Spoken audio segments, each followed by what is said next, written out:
건물 하나를 가족법인으로 넘기면서 대출을 원래 계획보다 크게 줄였습니다. 그 차이 하나로 매년 나가는 이자만 1억 원이 넘게 줄었습니다. 부모님과 형제가 지분을 나눠 가진 건물이 있으신 분, 그 건물을 형제들 동의를 받아 가족법인으로 넘기고 싶으신 분, 그런데 어디서부터 손대야 할지 모르겠는 분, 오늘 그 과정을 처음부터 끝까지 실제로 제가 뚫어본 순서 그대로 말씀드리겠습니다. 다만 미리 한 가지 말씀드리겠습니다. 오늘 내용 그대로 따라하시면 안 됩니다. 왜 그런지부터 설명드리고 시작하겠습니다.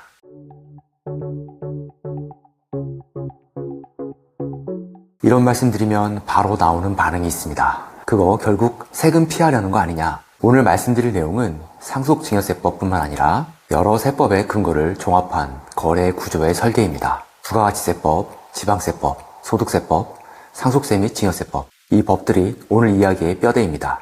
제가 국세청 조사국에 있을 때 이런 거래를 어떻게 봤냐면요. 1차적으로 법에 맞게 했는지부터 봅니다. 구조 자체가 법에 문제가 없다면 그 구조가 실제로 지켜졌는지를 그 다음으로 봅니다. 서류만 만들어 놓고 실행이 따로 노는 건을 봅니다. 그래서 오늘 사례는 법에 어떻게 근거해서 실행이 되었는지 살펴보겠습니다. 아까 그대로 따라하시면 안 된다고 말씀드렸죠. 그 이유는 가족법인으로 건물을 옮기려는 이유와 상황이 집집마다 다릅니다. 어떤 분은 상속세 때문이고, 어떤 분은 형제간 지분 정리 때문이고, 어떤 분은 임대소득 세율 때문입니다. 목적이 다르면 구조가 달라집니다.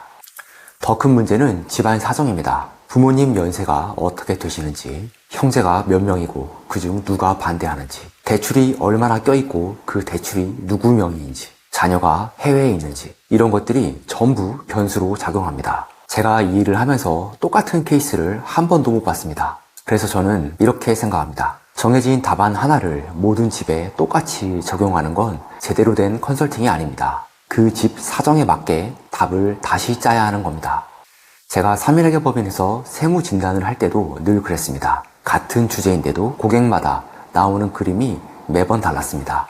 오늘 소개해드릴 케이스는 그 중에서도 특이한 편이었습니다. 건물의 공유자가 가족 4명인데 그중 2이 외국 국적이었고 그중 한 분은 비거주자였습니다. 매수하는 법인의 본점이 하필 그 건물 안에 있었고 대출은 여러 회차로 근저당이 있었습니다. 매수 주체가 되는 가족법인의 대표자는 병원장님이셨는데 이 원장님도 몇 년 전부터 여러 곳에서 상담을 받아오셨습니다. 현물 출자로 법인 전환하는 방안도 검토하셨죠. 그런데 형제들이 전부 공동지분권자라 협의가 쉽지 않았습니다. 현물 출자는 이 케이스에서는 맞는 솔루션이 아니었고 결국 가족법인이 사들이는 방식으로 정하고 저에게 설계를 맡기셨습니다. 결과적으로 잘 풀렸습니다. 오늘 그 과정을 공유드립니다. 그럼 기본부터 30초만 정리하고 가겠습니다. 왜 가족법인 명의로 매수하는가?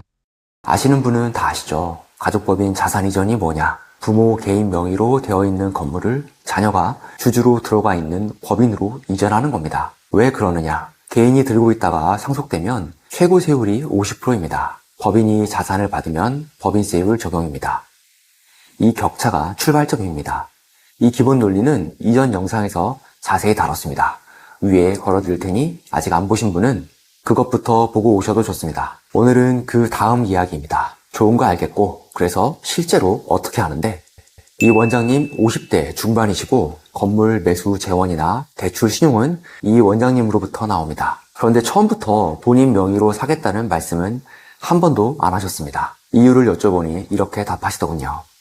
이 건물 우리 형제와 어머니가 처음 산 값에 2배 넘게 올랐습니다. 앞으로도 오를 겁니다. 그런데 그게 제 지분이 크게 되어 있으면 오르는 만큼 제 상속 재산이 커지는 거잖아요. 정확한 인식입니다. 단계별로 보면 첫째, 자산 가치가 오르면 그만큼 미래 상속 재산이 커집니다. 둘째, 본인 지분이 클수록 상속세 과세 대상이 커집니다. 셋째, 그렇다면 가치 상승분을 누가 받게 할 것이냐? 이게 설계의 핵심이 됩니다. 혹시 지금 나도 그런 고민하는데 하시는 분 계신가요? 댓글로 남겨주시면 비슷한 사례 모아서 다음 영상에서 다루겠습니다. 자, 그럼 여기서 한 걸음 더 나아가 보겠습니다. 사기 전에 가족법인 주주부터 손봤습니다. 여기가 이 케이스에서 가장 중요한 판단이었습니다. 이 원장님은 이미 5년도 더 전에 가족법인을 만들어 운영하고 계셨습니다. 주주는 본인, 배우자, 그리고 자녀 2명. 건물을 이 법인으로 사면 되는 상황이었죠. 그런데 건물을 사기 전에 주주 구성을 먼저 바꿨습니다. 왜냐, 그 법인의 주주가 본인과 배우자 위주면 건물이 오를수록 본인 지분 가치가 올라갑니다. 개인 명의로 갖고 있는 것과 결과가 크게 다르지 않게 됩니다. 법인으로 옮기기만 하면 끝나는 게 아니라는 겁니다. 그래서 자녀들만을 주주로 하는 별도 법인을 세우고 그 자녀 법인이 건물을 사게 될 임대 법인의 최대 주주가 되도록 구조를 짜들었습니다. 그리고 본인과 배우자가 갖고 있던 법인 지분 일부를 이 자녀 법인으로 넘겼습니다. 그 결과 자녀들과 자녀 법인의 지분율 합이 75%가 됐습니다. 이게 무슨 뜻이냐? 건물이 앞으로 오르는 가치의 4분의 3을 자녀 쪽이 받게 된다는 겁니다. 질문 하나 드리겠습니다. 가족법인만 만들면 상속세가 줄어드나요? 아닙니다. 주주 구성을 바꿔야 줄어듭니다. 법인은 그릇일 뿐입니다. 이 그릇을 누가 들고 있느냐가 답입니다. 여기서 반드시 확인해야 할 조문이 있습니다. 상속세 및 증여세법 제45조의 5 특정법인과의 거래를 통한 이익의 증여의제입니다. 법인의 재산을 무상으로 넘기면 그 법인 주주가 증여받은 것으로 보고 증여세를 매기는 규정입니다. 다만 계산된 증여의제 이익이 대통령령이 정한 기준 금액에 못 미치면 제외됩니다. 자녀 법인의 원장님과 배우자 지분을 넘길 때 법인세 외에 자녀에게 증여세까지 나오면 안 되기 때문에 이 검토를 반드시 해야 합니다. 여기서 하나 짚고 가겠습니다. 자녀 지주 법인 구조가 여기 케이스에서는 목적에 맞지만 뒤에 어떤 설계를 붙이느냐에 따라 이것도 유불리가 갈립니다. 만약 조부모의 자산 이전을 추가로 계획하고 있다면 같은 구조를 놓고도 실효성이 또 달라집니다. 정리하면 이겁니다. 상황에 맞는 지분 설계가 먼저고 실행은 그 다음입니다. 실제 실행하면 생기는 난관들. 설계가 끝나고 실제 매매에 들어갔습니다. 여기서부터가 진짜입니다. 난관 하나, 매수하는 법인의 본점이 그 건물 안에 있었습니다. 매수 법인의 본점 주소가 매수 대상 건물로 되어 있었습니다. 여기서 두 가지가 동시에 터집니다. 첫째, 포괄 양수도가 되느냐. 건물을 파는 쪽은 임대사업자입니다. 부가가치세법 제10조 제9항 제2호와 같은 법 시행령 제23조에 따라 사업을 포괄적으로 넘기면 부가가치세를 매기지 않습니다. 그런데 매수법인이 그 건물 일부를 자기가 쓰고 있으면 임대업을 그대로 승계한 게 맞느냐는 지적이 나오게 됩니다. 포괄량수도가 안 되면 매수법인이 건물분 부가세를 추가로 대출받아 실행해야 하기 때문에 나중에 부가세 환급을 받는다 해도 건물가액이 150억이 넘기 때문에 상당한 유동성 압박을 받게 됩니다. 부가세 환급 후에 일부 갚으면 중도상환 수수료 문제도 있고요. 둘째, 취득세 중과입니다. 매수하는 법인의 본점이 그 건물 안에 있었습니다. 이 건물을 사고 나면 그 건물이 곧 이 법인의 본점 건물이 됩니다. 자기가 쓰는 층이 생기는 거죠. 많은 분들이 대도시 내에 본점 설립하고 5년 지났으니 취득세 중과세는 문제가 없다고 생각하시는데 꼭 그렇지 않습니다. 원장님의 경우도 서울에서 본점 설립하고 5년이 이미 지난 상황이었지만 지방세법 시행령 제27조 제3항이 뭐라고 되어 있냐면요. 법인의 본점의 용도로 직접 사용하기 위한 부동산 취득. 이번 건이 딱 이 문헌에 정면으로 들어맞습니다. 취득세율이 4.6%가 9.4%가 될 수 있는 리스크입니다. 엄청나죠? 이 취득세 중과 문제는 이전에 가족법인 가짜 본점 추징 영상에서도 한번 다뤘습니다. 그쪽은 본점을 형식적으로 만들었다가 수억을 토해낸 케이스입니다. 같이 보시면 도움이 되실 겁니다. 난관 둘, 매도인 중 두 분이 외국 국적이었습니다. 재외국민과 외국인이 부동산을 양도하고 소유권 이전 등기를 신청할 때에는 세무서장이 발급한 부동산 등 양도 신고 확인서를 제출해야 합니다. 2019년 12월 30일 신설돼서 2020년 7월 1일 이후 등기 신청분부터 적용됩니다. 여기서 많이들 착각하십니다. 국내에 살고 있으니 거주자인데 이 규정은 거주자냐 비거주냐가 아니라 국적을 기준으로 합니다. 국내에 거주하는 미국 국적자여도 대상입니다. 그리고 이건 권고사항이 아닙니다. 대법원 등기 예유가 첨부 정보로 규정하고 있어서 없으면 등기 신청이 각하됩니다. 확인서를 받으려면 잔금 전에 양도소득세 신고를 미리 해야 합니다. 그런데 양도소득세는 원래 대금을 청산한 날이 양도일입니다. 잔금을 받기 전에 신고 준비를 끝내놓아야 한다는 뜻입니다. 난관 셋, 그중 한 분은 비거주자였습니다. 소득세법 제156조 제1항 제5호 비거주자에게 부동산 양도 대가를 지급하는 자는 원천 징수를 해야 합니다. 지급 금액의 10%와 취득가액 양도 비용이 확인되는 경우 양도 차액의 20% 중 적은 금액입니다. 그런데 이 조문 앞부분에 괄호 하나가 있습니다. 부동산 등 양도소득을 지급하는 거주자 및 비거주자는 제외한다. 무슨 뜻이냐? 매수하는 쪽이 개인이면 원천징수 의무가 없습니다. 법인이면 있습니다. 질문 드리겠습니다. 비거주자한테 건물을 사면 무조건 원천징수해야 하나요? 아닙니다. 매수자가 법인일 때만입니다. 가족법인으로 사기로 한 순간 이 의무가 따라붙는 겁니다. 그리고 여기서 실무자들이 가장 많이 놓치는 게 하나 더 있습니다. 지방소득세입니다. 지방세법에 따라 원천징수하는 소득세의 10%를 개인 지방소득세로 특별 징수해야 합니다. 국세 10%에 지방세 1%가 더 붙어 실질 11%입니다. 이걸 빠뜨리면 어떻게 되느냐? 가산세가 붙는데 그 가산세는 매도인이 아니라 원천징수 의무자, 즉 매수한 법인이 뭡니다. 계약금 지급하고 한 달 안에 처리해야 하는데 계약 정신없이 하다가 이걸 넘기는 경우를 실무에서 정말 많이 봅니다. 혹시 지금 우리도 형제 중에 해외에 있는 사람이 있는데 하시는 분, 이 부분 꼭 메모해 두십시오. 난관댓, 이 세 개가 전부 하나의 일정에 묶여 있었습니다. 여기가 이번 건에서 가장 어려웠던 지점입니다. 순서를 보시죠. 하나, 양도소득세 신고를 먼저 해야 양도신고 확인서가 나옵니다. 둘, 확인서가 있어야 등기 이전이 됩니다. 셋, 등기가 넘어가야 은행이 근저당 대환 대출을 실행합니다. 넷, 대출이 실행돼야 잔금을 치를 수 있습니다. 그런데 양도소득세는 원래 잔금을 받아야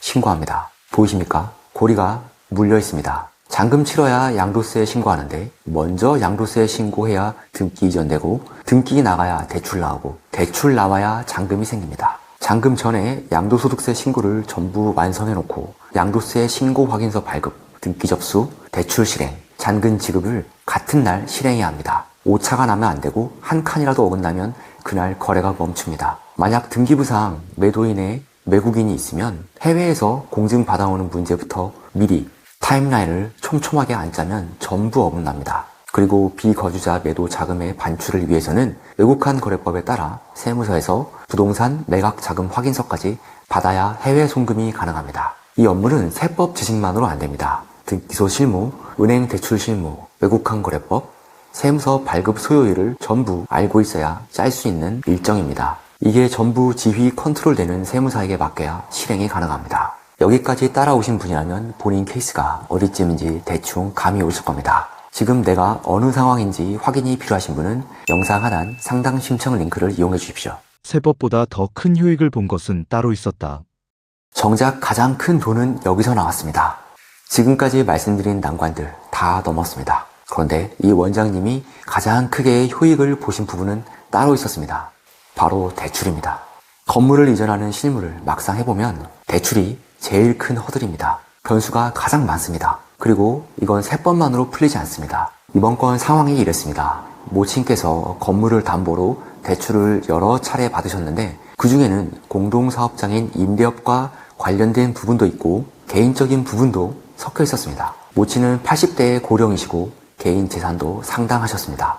이번 기회에 정리하지 않으면 나중에 상속세 조사에서 그대로 문제가 됩니다. 그래서 자산과 부채를 미래의 상속까지 감안해서 다시 배치했습니다. 대출을 상환하는 명분까지 함께 만들어 드렸습니다. 상속세 조사에서 이 돈이 어디로 갔느냐는 조사관의 질문에 답할 수 있는 상태로요. 그리고 여기서 개인으로는 못하고 법인으로만 할 수 있는 스킬이 하나 있습니다. 당초 계획은 매매대금을 치르기 위해 거액을 새로 차입하는 것이었습니다. 그런데 가족법인 구조를 이용하면 정산 방식 자체를 새로 짤 수 있습니다. 결과가 어떻게 됐냐면요. 차입 규모가 대폭 줄었고 그 차이만으로 매년 나가는 이자가 1억 원 넘게 줄었습니다. 10년이면 이자 절감액만 10억이 넘습니다. 원장님은 수천만 원의 수수료를 제게 지급하시고도 오히려 고맙다고 하셨습니다. 1년치 이자 절감액만으로도 이미 수수료 이상의 돈을 회수하셨으니까요. 이런 사례 소개드리면 이렇게 하시는 분들이 계십니다. 결국 자기 광고 아니냐, 그렇게 들리실 수 있습니다. 그래서 오늘 관련 법을 계속 읽어드린 겁니다. 소득세법, 지방세법, 부가시세법, 상증세법. 제 말 대신 관련 조문을 보십시오. 유튜브에 가족법인 얘기가 널렸는데 뭐가 다르냐? 맞습니다. 널렸습니다. 그런데 대부분 컨셉만 안내합니다. 가족법인으로 건물 이전하면 좋습니다. 이런 식으로요. 이 산을 넘으면 평지가 나옵니다. 이 말을 들었을 때 평지가 나온다는 걸 안다고 산을 넘는 게 쉽습니까? 산을 넘어가는 동안 온갖 변수와 험한 길이 기다리고 있습니다. 이번 건 하나에 대출 실무, 외국인 등기 이전, 양도소득세, 부가가치세, 상속세 및 증여세, 취득세, 법인세가 한꺼번에 나왔습니다. 가족법인 컨셉만 안다고 할 수 있는 일이 아닙니다. 이걸 전부 동시에 보면서 설계할 수 있느냐의 문제입니다. 가족법인 상담 신청하시면 확인하실 게 있습니다. 상담하는 사람이 마케팅과 영업만 하는 사람인지 실행해본 사람인지 그건 물어보면 압니다. 반드시 직접 실행해본 컨트롤 타워 역할을 해줄 수 있는 사람에게 하셔야 합니다. 가족법인 컨설팅은 총괄 지휘가 생명입니다. 한 가지는 분명히 말씀드리겠습니다. 오늘 말씀드린 구조는 전부 조문에 근거가 있지만 국세청에는 실질과세 원칙이라는 창이 있습니다. 형식이 아무리 갖춰져 있어도 실질이 다르면 다르게 봅니다. 제가 조사국에 있을 때 그 판단을 직접 해봤습니다. 그래서 개별 상황 검토 없이 오늘 내용을 그대로 실행하시면 안 됩니다. 지분율 하나, 정산 방식 하나 차이로 결과가 갈릴 수도 있습니다. 본인 케이스 검토가 필요하신 분은 하단 상담 신청 링크를 신청해 주십시오. 더 많은 내용은 제 책 부동산 가족법인 절세의 모든 것에서 다뤘습니다. 오늘 세 가지만 기억하십시오.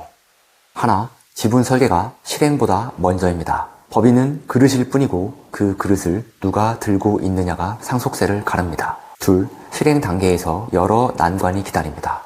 포괄 양수도, 취득세 중과, 외국 국적자 등기, 외국한 거래법, 비거주자 원천 징수, 법인세, 상속 증여세까지. 셋, 가장 큰 돈은 세금이 아니라 대출에서 나올 수 있습니다. 이번 건이 그랬습니다. 마지막으로 한 가지만 더 말씀드리고 싶습니다. 상속세 최고세율 50%는 2000년도에 정해진 뒤로 아직도 그대로입니다. 그 사이 서울 상업용 부동산 가격이 어떻게 움직였는지는 여러분이 더 잘 아실 겁니다. 세율은 그대로인데 자산 가격만 올랐다는 건 실질 세부담이 계속 커져 왔다는 뜻입니다. 그래서 지금 50대이신 분들도 벌써 움직이시는 겁니다. 20년 뒤에 낼 세금을 지금 구조로 정하는 거니까요.